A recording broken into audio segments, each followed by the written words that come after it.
Hey, Nickie Brown here. No matter where you are and what part of the world you are in, I hope that you are having a good day. I just wanted to say this really quickly, right? We shouldn't be comparing ourselves to one another. We don't realize how connected we really are.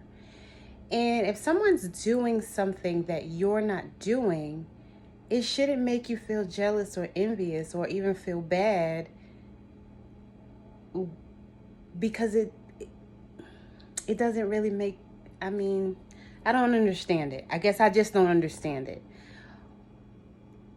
Like, you don't have to do the same things. If you're choosing not to do something and someone else is choosing to do it, even if you feel like it would be beneficial, but you're still choosing not to do it, then why would you feel bad for being yourself and being who you are and doing what you want to do to the point where it makes you jealous or envious or feel bad?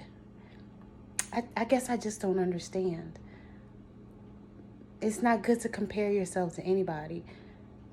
Your life is your life. Your choices are your choices. Stand firm in your choices and be confident with your choices and live your life like it's golden anyway. Love y'all. Later. Mwah.